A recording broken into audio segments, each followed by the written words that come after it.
So say that again. I think it's funny. Into the wild. Guy is educated at Emory University, but he wanted to live on his own for a little bit. For whatever reason, again, I don't really agree with everything he did, obviously, but he is now deemed as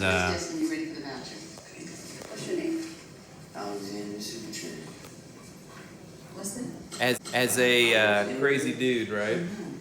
So it begs the question: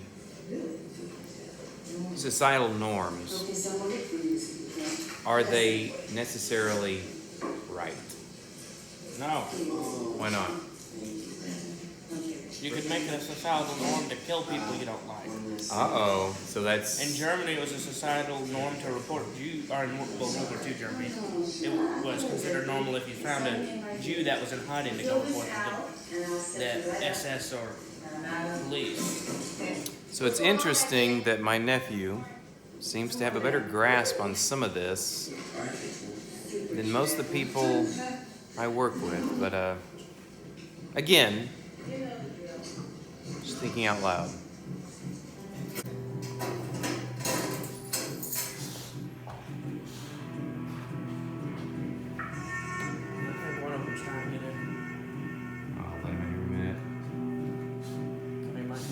Watch this, if I remember right. He looks in the screen here in a second, or let himself in doggy door style. He basically looks in a typical Dixon Street type atmosphere. And he sees who he could have been working at Wall Street or maybe Walmart. Well, I mean, not Walmart. Here we go. And this kind of begs the question. Great point right here. Keep watching. If I remember right, it's been first as I watch this. There's him. Oh, but there's who he could have been. Making some fat money. Hey, cheers to you, bum. Now, just food for thought. Is one that much better than the other? And if so, why? Well, it depends on if you want to be part of the societal norm or not. And what does that necessarily include? It's not necessarily a bad thing. Well, having a job, all that. Not necessarily, working the same job till you're 16, retired, but whatever is considered normal, like that will change over time. Like used to, it was in the 70s, 50s to 80s, it would be weird to go live in a van and travel around the country. Now that's pretty nice, and that's what a lot of people want to do. Or homesteading, used to that would be, like you're a poor person that can't get a job, so you have to go farm to make a living, which now a lot of people want to do with homesteading. Now, at the end of the day, though, if you said, hey, I have $1 million, or I don't have any money, what difference does it make? Does it make you better if you die with a lot of money? Not really. Why not? Why not? You're not going to use it when you're dead. You really only need as much as you need to survive. Boom. We have to do to keep you free of violating our life. I want to buy you a new car. Why would I want a new car? Datsun runs great. I don't want anything. Everything has to be difficult. There are people in this world who go looking for adventure.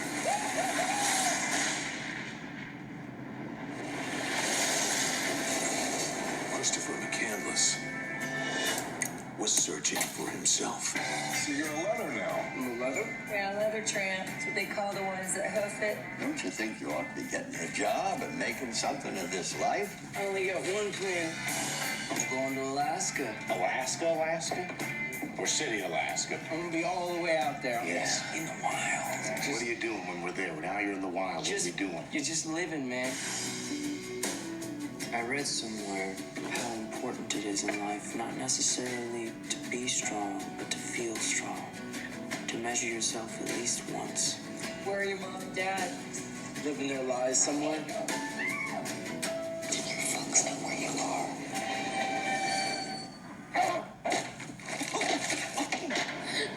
I wasn't dreaming, Mom. I didn't imagine it. I heard him. I heard Chris. Son, how long you been out here? A couple weeks. And before that? I went to South Dakota. I worked for this guy named Wayne. What do you think about all this? I like all this. I took the Colorado River all the way down to the Grand Canyon and did rapids.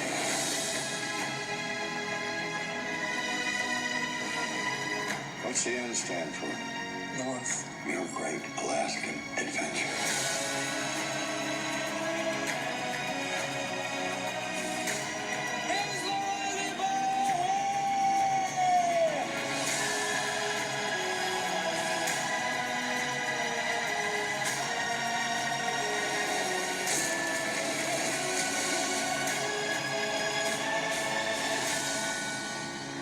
If you want something in life, reach out and grab it.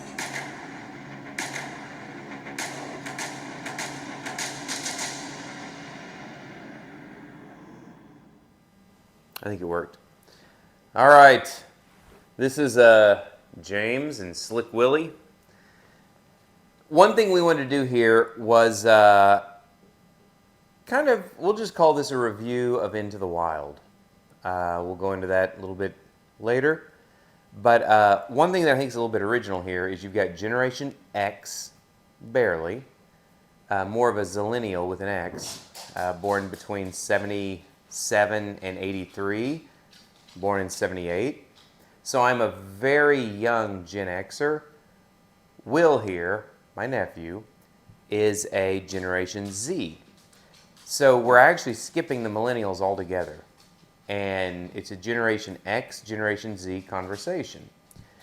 I think whether we're talking secular, whether we're talking Christian, whether we're talking pretty much any way you want to call it. Sorry, our dogs are being noisy. I think it's good to have these kind of dialogues. I recently did one. Will just asked me about it. He stayed the weekend at the little off-the-grid compound/cabin. And we had done one on Fight Club. And YouTube, because I used too many clips apparently from the movie Fight Club, they ended up booting it. So anyway, we're going to try to be a little bit more cognizant, show a few little previews of Into the Wild, if you don't know what it is, the book, the movie, adaptation, etc. But I think it's good, and I think it's necessary to have these type of conversations on, make sure we're speaking the same language. Generation X, Generation Z, it's all the same thing. So with that being said, I actually Googled a few different questions as far as around the movie and the book, Into the Wild. So I wanted to bounce these off Will and get his perspective. Again, just because Generation X is the smartest and the brightest doesn't mean we don't have something that Generation Z can offer to us. So, without further ado, Will, as a Generation Z guy, who actually is very astute in history, what did you think about Into the Wild, just overall? You don't have to give but just general impressions. Just of the movie or what he did. Both. I think they did a pretty good job for the movie adaptation, but for what he did, I think, well, he did what he wanted to, but I would have definitely done some more research into wildlife and whatnot, just learning what you're doing while you're in the middle of doing it, like he was doing. And I think that's a good point. Building on that, one of the questions that was kind of the generic question asked on YouTube was, Christopher McCandless, and keep in mind, just to kind of level set this, like I said, there should have been, hopefully by now we'll flash the trailer up, and so you can kind of say, okay, I know what you're talking about now. But Christopher McCandless wanted something real, his own words, and roughly speaking, he was a little bit older than me. He was about Will's parents' age, which a little bit older than them, which is my sister, his mom, who was 5 years older than me, is 5 years older than me.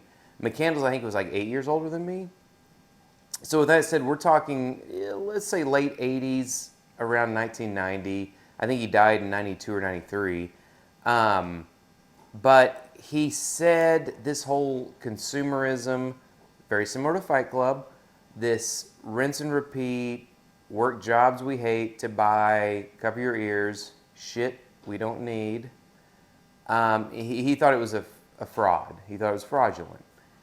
Now, I'm guessing here, the era he was kind of growing up in, he was a little bit between hippies of the 1970s and the non-conformist, the Tyler Durdens, the Fight Clubs of the 1990s.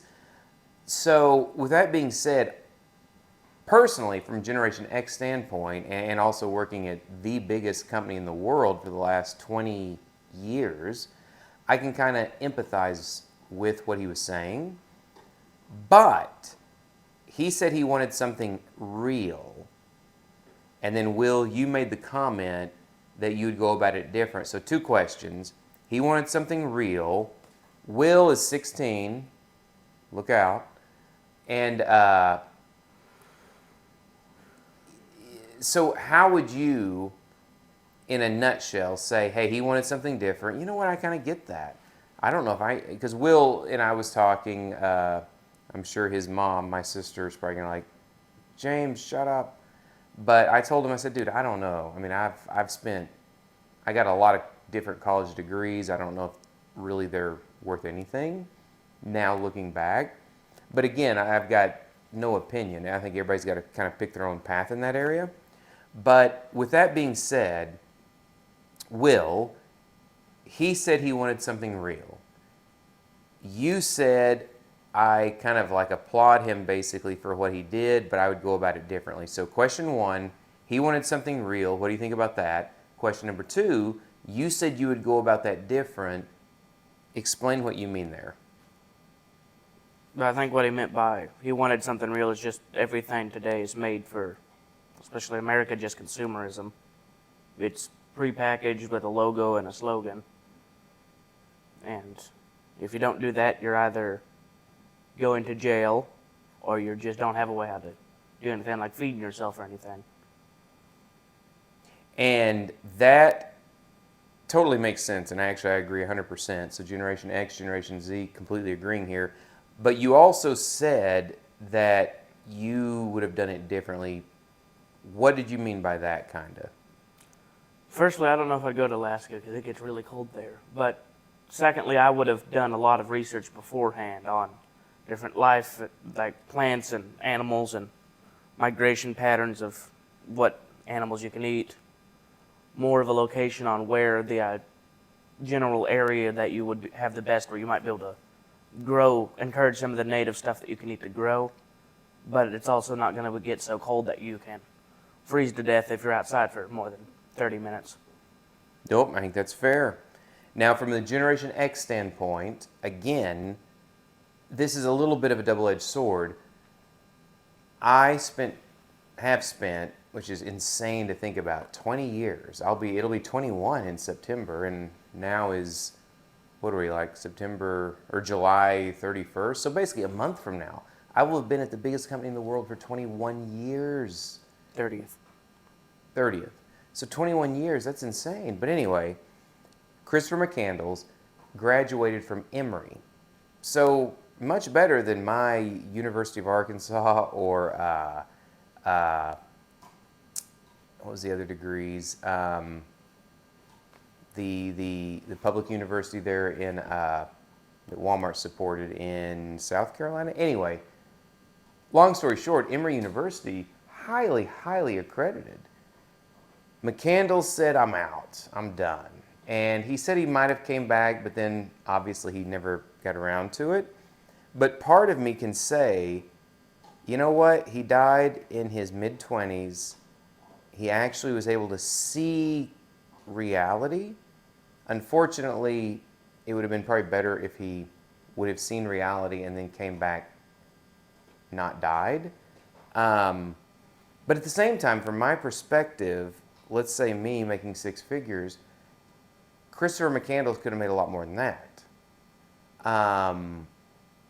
And then nobody would have known him. And this isn't like, I don't mean this like popularity, like, oh, look at him, people know him, that's good. No, forget all that crap. What I'm saying is, he lived a short life, but kind of in the words of Alan Watts, he did it doing what he wanted. And I think there was a glimpse where he saw more true life than most of us do, even if we live to be 100. But needless to say, and I'm probably going to butcher this last name, Crackerer, who did the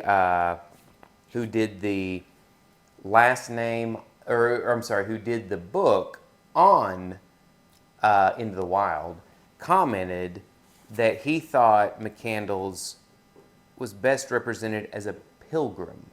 And a pilgrim, someone who journeys to a sacred place, and he saw that McCandless was seeking a greater insight and a more authentic life.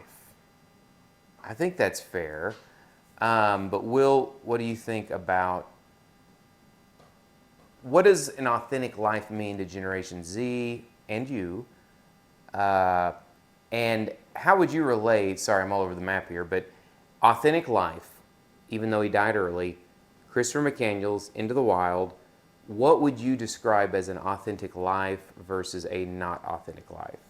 I think that also depends on different people in my generation, because it's kind of like old world versus new, kind of in the middle of two vastly different political views, or views, well, just on everything. Well, I feel like some people would probably say that it's just something that you enjoy, but for authentic life, I'd say that's more truth, what's actually happening. So like good or bad, you have some sort of an idea of what to do, a direction, but it's not a direction that's pre-imposed to make you do something very specific that's already pre-planned. I think that's a pretty good explanation. Now, one of the things that we've kind of talked about, and again, this channel's kind of all over the map, but as far as off the grid, as far as, just kind of exploring reality, existentialism, whatever you want to call it, Christian apologetics. We're all Christian, we just got back from a church service, et cetera, et cetera. But I think these questions deserve being kind of, dove into a little bit more. Will had spent the weekend at the little cabin off grid, and right, wrong, or indifferent, the fact that it's 100 degrees didn't make it any better. But you know what? We all survived. We also messed around with his video game. I kind of enjoy video games myself, but at the same time, it's different but the same. Some people in your generation probably spend way too much time on video games, but I think video games also kind of signify you're trying to escape reality or creating your own reality. What's funny is a lot of and this is going to kind of connect the Into the Wild theme, so don't think I'm totally going off in left field, but Will, who, to be brutally honest, at 16 years old, he is wiser than a lot of the people my age that I work with, who literally, I mean, it's like if I talk anything philosophical with them, it's just like blink, blink, blink, blink. They don't get it, which I feel bad for because I don't think they ever will get it. But anyway, all that to say, Will, why do you think it is, thinking about Into the Wild, before we go to the next topic, a lot of these games that you and the people your generation play, correct me if I'm wrong, Skyrim, what's it called, Elden Ring, it's like, these are kind of like medieval in a weird way, warrior, searching for honor, dignity, glory. I mean, is that kind of a fair representation? Well, I mean, that's mainly just the ones I play, but they're different ones. It's whatever it is, it's something where you're important.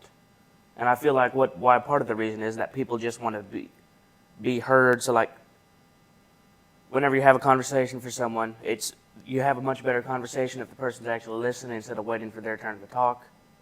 Or they just want, I feel like most people just want to have, or at least feel like they have some sort of an importance, instead of, I'm going to, like you were saying, working a job until you're 60, retiring, and then dying in 10 years, which is so normal. You're going to be forgotten within maybe even a decade. But, like, what would be an example of this? Like another really crappy graffiti where it's just so-and-so was here. Mm-hmm. Well, maybe that might be the best because everyone's just trying to say, I'm here, I've done something. I've had some kind of an influence on the world. And I think that's why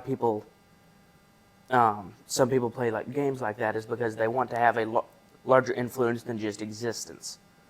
They want to be able to influence the world around them in some sort of a way, instead of just having anything small like someone found a letter that made them happy for 5 seconds and that's their biggest impact on the world, or anything like that. Having something that will last and leave an impression on the world. In the video game, since it's a different world and you have it's fake reality, but it disguises itself as one. It makes you feel like you actually are doing something that will leave an impression or change the world in some sort of a way, giving you some sense of importance. And then you have first-person shooter games, I don't know.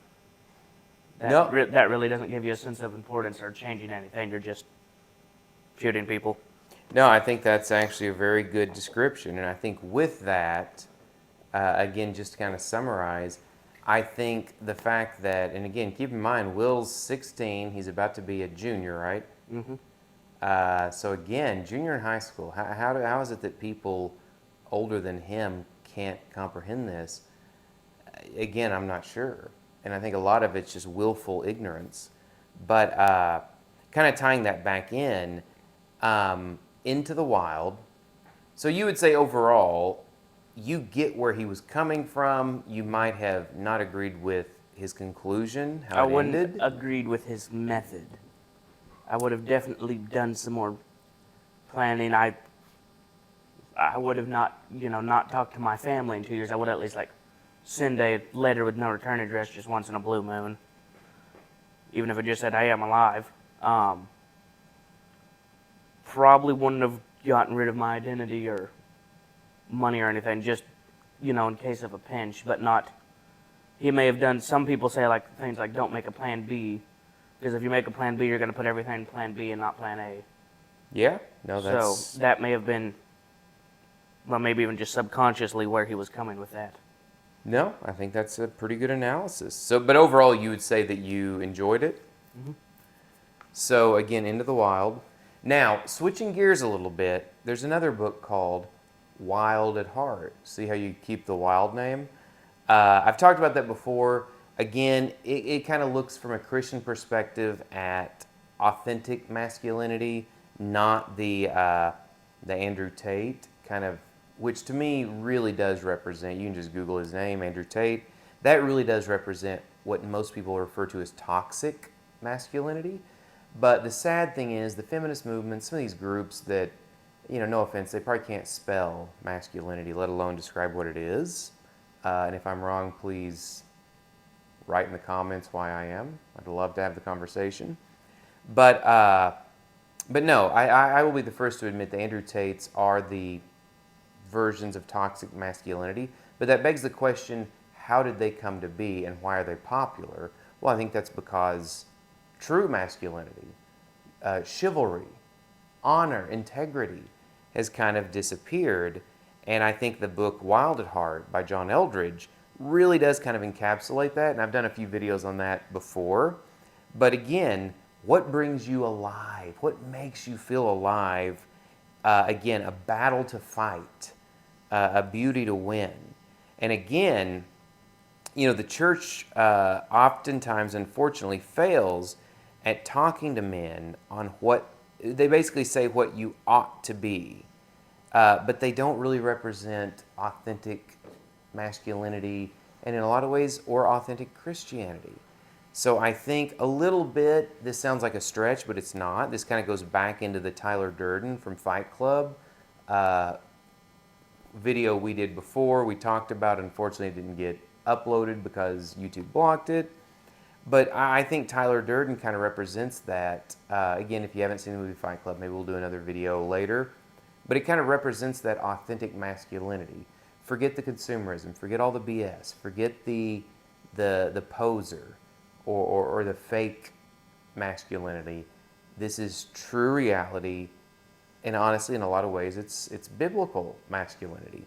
Not this toxic version that Andrew Tate has kind of filled that void because of all the demasculation that has basically occurred whole hard. And I think that's a lot of the attacks on movies like Into the Wild, or Into the Wild, book, movie, same difference, where people attack McCandless as, as being an idiot. Okay, what do you think he should have done? Well, he should have just, followed his parents, been a drone, been a zombie, made a bunch of money, bought a bunch of crap, and then, died. Seriously? Where are you getting this from? Well, I mean, seriously, if you want to talk secularism, if you want to talk any kind of religion, it doesn't make any sense. But, again, I think that really goes back to that Wild at Heart. And that's why I keep jumping back from Into the Wild, Wild at Heart, John Eldridge. What does the church need to be? And again, I think it needs to be authentic. It needs to be alive. It needs to allow men, Gen X or Gen Z, to kind of be alive holistically. And I just think that that's something both of our generations, we may be looking at it different ways, but I think whether it be Generation Z, a lot of them are really confused. I mean, the world keeps telling them there's like 96, 97 genders. I'm like, wait, how many? We're all confused. But again, I think an authentic view of Christianity, and that view, whether you're talking in the Wild or Wild at Heart, or pretty much any of the above, Christianity does a good representation of. So again, we're probably going to do a few more videos in the future on this topic, but I think it's something worth exploring, and I think it's worth exploring instead of just saying Generation X has it all figured out, which we do, joking. I think it's good to have these conversations with Generation Z, little Willie here, mix it in with millennials, and have these conversations. Maybe even bring in my parents once in a blue moon to get the boomer perspective. But I'll end with this. Will wanted to, I was never some expert, so don't think that, but I had done a few little things in kendo, teaching self-defense for both women and men, a few other things way back in the day when I was basically not much older than him. So he wanted to, and I'm probably going to upload that as well, he wanted to do some fencing drills, some kendo drills, and two things, and we'll just end with that. Why did you want to do that in 2023, and why did you enjoy whacking me with a bamboo stick and then trying to stab me with a fencing practice saber? Why did you want to, and why did you enjoy it? I don't know why I enjoyed it, and I kind of just wanted something to do in the meantime, except for just sit in the shed that's 100-something degrees. But you did pretty good, and also you enjoyed it, right? Or as a joke, I could say I'm training for if I ever go on a tourist visit to the UK. Okay.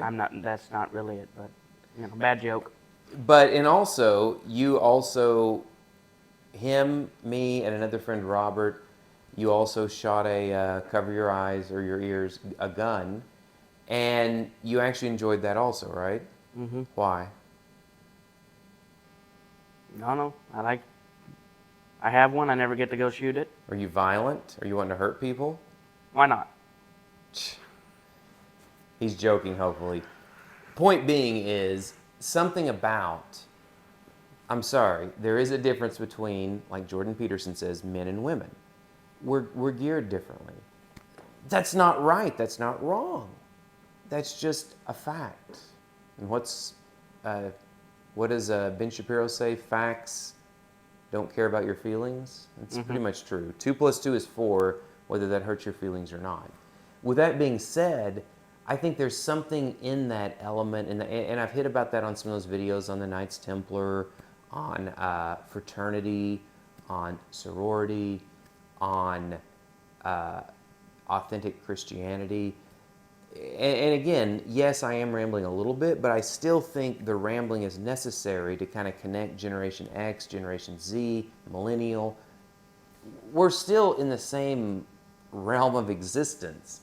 We can still sit back and Will and I really enjoy history. We enjoy, he knows more about World War I than me. I use that to kind of bridge the gap between C.S. Lewis, J.R.R. Tolkien, again, both veterans of World War I. And again, kind of connecting that with a topic on why do we resonate with that? What's your thoughts on Christianity? So I do think these conversations are important, and I think looking at a video or a book biography on someone like McCandless,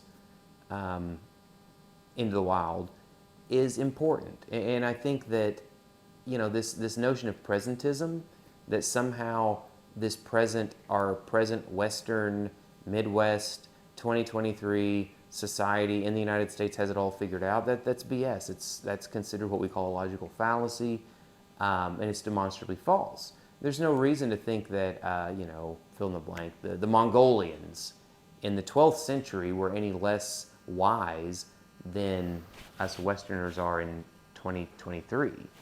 So I think that when we're all saying a similar topic, it's at least good to sit back and look at that conversation and ask, hey, why 1,000 years ago did these, Frenchmen, Mongolians, Romans, they actually enjoyed practicing sword fighting, self-defense. And then 2023, a couple of soft Generation X and Generation Z persons enjoy the same thing. Well, it's just a coincidence. No, I don't think it is. I think there's more to it than that. But anyway, a topic for another day. But I do think that Into the Wild is a good documentary. I think it was good for us to watch it. Same thing with Fight Club. And hopefully we can actually publish this one without YouTube kicking it off. But I think we'll stop there. I've rambled long enough. Anything else you want to say? Nope. All right. Generation Z, rock on.